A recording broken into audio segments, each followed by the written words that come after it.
বিসমিল্লাহির রহমানির রহিম। কাছে কিংবা দূরে, স্বদেশী অথবা প্রবাসী যে যেখানে আছেন, আপনাদের সবাইকে জানাচ্ছি অনেক অনেক প্রীতি এবং শুভকামনা। দর্শক আজকে আমরা একটা খুশির সংবাদ দিয়ে আপনাদের ভিডিওটি উপস্থাপন করতে চাই। সেটি হচ্ছে যে গতকালকে আমরা প্রায় 9 জন স্লোভেনিয়ার প্রার্থীর ফাইল জমা দিয়েছি এবং এই অনুষ্ঠানটি আসলে ব্যস্ততার কারণে আমরা পুরোপুরি ভিডিও করতে পারিনি সবার সাথে, কারণ অনেক ক্লায়েন্ট ছিল। তো তারা স্বতঃস্ফূর্তভাবে একযোগে স্লোভেনিয়ার জন্য ফাইল জমা দিয়েছেন এবং এই যে ছাড়া একসাথে 9 জন স্লোভেনিয়ার জন্য ফাইল জমা দেয়া, এটি একটি মনে করি ভিসা প্রফেসরের জন্য একটা উল্লেখযোগ্য সাফল্য। কারণ নিশ্চয়ই তারা দেখতে পেয়েছেন যে আমরা কথাও কাজে মিল রাখার চেষ্টা করি এবং সে কারণে আমাদের উপর আস্থা রেখে তারা এই ফাইলগুলো জমা দিয়েছেন। তো তাদেরকে সবাইকে আমি অভিনন্দন জানাচ্ছি। তো দর্শক, এই ভিডিওগুলো আশা করি দেখতে পাবেন কারা কারা ফাইল জমা দিল, কারা কারা এসেছিল। তো আজকের এই আলোচনাটা স্লোভেনিয়া নিয়ে, চলুন শর্ট করে দেখে আসি সেই চিত্রগুলো যারা স্লোভেনিয়ার জন্য ফাইল জমা দিয়েছে।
দর্শক, আপনারা দেখলেন যে কারা কারা স্লোভেনিয়ার জন্য ফাইল জমা দিয়েছে।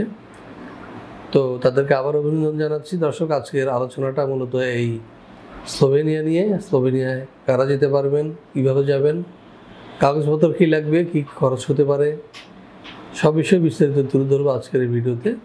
সাথেই থাকবো।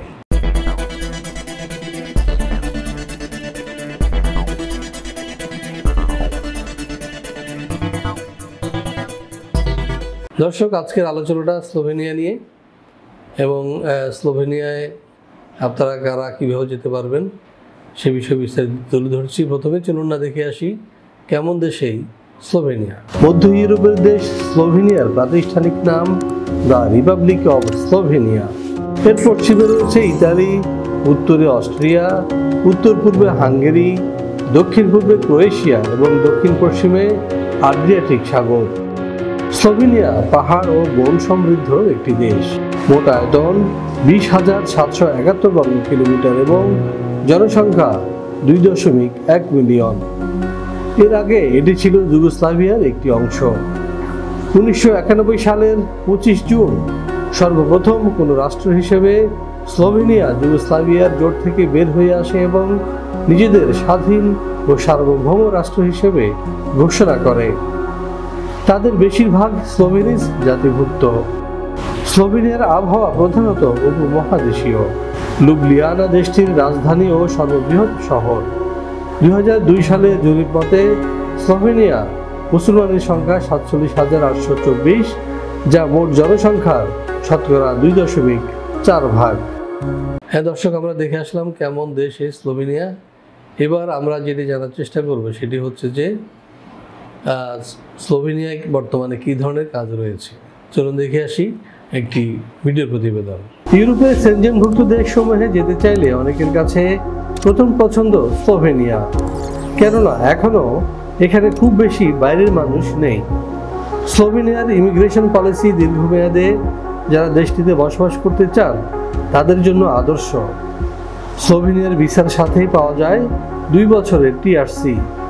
সেই সঙ্গে যদি এই 5 বছর ফুল টাইম কাজ করার অভিজ্ঞতা থাকে তাহলে তিনি পাবেন স্লোভেনিয়ার পার্মানেন্ট রেসিডেন্ট কার্ড।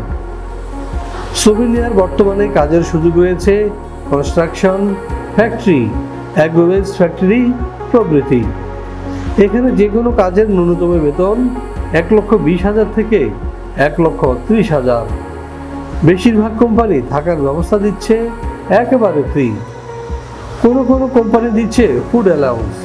এছাড়াও পাওয়া যাবে স্লোভেনিয়ার শ্রম আইন অনুযায়ী সুযোগ সুবিধা। হ্যাঁ দর্শক, আপনারা দেখে আসলেন স্লোভেনিয়ায় কী কী কাজ রয়েছে এবং বেতন ভাতা কী পাচ্ছেন। এবার আমরা যেটি জানার চেষ্টা করব সেটি হচ্ছে যে আপনার স্লোভেনিয়া যেতে কী ধরনের কাগজপত্র লাগবে। চলুন দেখে আসি আরও একটি ভিডিও প্রতিবেদন। 18 থেকে 45 বছর বয়সী যে কোনো বাংলাদেশি নাগরিক যেতে পারবেন স্লোভেনিয়ায়, তবে তিনি হবেন অপরাধমুক্ত এবং সুস্বাস্থ্যের অধিকারী। স্লোভেনিয়ার ওয়ার্ক পারমিট ভিসা পেতে আপনার প্রয়োজন হবে ছবি, পাসপোর্ট, এনআইডি, জন্ম নিবন্ধন, শিক্ষাগত যোগ্যতার সনদ, কাজের অভিজ্ঞতার সনদ, সিভি অথবা বায়োডাটা। ইংরেজির পাশাপাশি যদি স্লোভাক ভাষা জানা থাকে তাহলে আপনার ভিসা ঠেকায় কে। আমরা জেনে নিলাম স্লোভেনিয়া যেতে কী কী কাগজপত্র লাগবে। তো এক্ষেত্রে সবসময় যে কথাটা বলি, অবশ্যই আপনাদের কাগজগুলো যেন ভ্যালিড হয়। কোনো ডুপ্লিমেসি নকল কাগজ দিবেন না, তাহলে ভিসার সম্ভাবনা খুবই কম। এবং আপনার পুলিশ ক্লিয়ারেন্স থাকতে হবে, আপনার যে একাডেমিক সার্টিফিকেট, আপনার যে এক্সপিরিয়েন্স সার্টিফিকেট সব কিছুই যেন সলিড এবং নির্ভুল হয়, এটি আপনাদের কাছে প্রত্যাশা। তো দর্শক, আশা করছি আপনারা বুঝতে পেরেছেন। স্লোভেনিয়া নিয়ে যদি আরও কোনো প্রশ্ন থাকে পাশে দেওয়া নাম্বারে ফোন দিবেন এবং সরাসরি চলে আসবেন আমাদের অফিসে। আমাদের অফিস খোলা থাকে শনি থেকে বৃহস্পতিবার সকাল 10টা থেকে 6টা পর্যন্ত, এবং আমরা সাধারণত ফাইল জমা গ্রহণ করি সকাল 10টা থেকে 2টার মধ্যে। আশা করি সেভাবে প্রস্তুতি নিয়ে আসবেন, এবং আমিও সাধারণত 10টা থেকে 2টার মধ্যেই বসি অফিসে। তো দর্শক, আপনাদের সবার দীর্ঘায়ু কামনা করছি, সাফল্য কামনা করছি। আপনাদের পরিবারের সবাই সুস্থ থাকুক, দীর্ঘ আয়ু লাভ করুক, এবং আপনাদের স্লোভেনিয়া যাত্রা সফল হোক এই প্রত্যাশা রেখে আবারও আপনাদের শুভকামনা জানিয়ে, এবং যারা আজকে স্লোভেনিয়ার জন্য ফাইল জমা দিলেন তাদেরকে অভিনন্দন জানিয়ে, তাদের শুভকামনা জানিয়ে, তাদের শুভযাত্রা শুভ হোক এই প্রত্যাশা রেখে শেষ করছি আজকের ভিডিও। আল্লাহ হাফিজ। ভিসা প্রফেসরে ফাইল জমা দিতে ফোন করুন 09666912045 অথবা 01735733080 অথবা 01735724716 অথবা 013127112252 এবং ইমেল করতে পারেন visaprofessor2023@gmail.com। আমাদের সম্পর্কে আরও বিস্তারিত জানতে ভিজিট করুন www.visaprofessor.org এবং বিভিন্ন দেশের জব ভিসার আপডেট তথ্য জানতে ভিজিট করুন আমাদের অনলাইন পত্রিকা www.visanews24.com।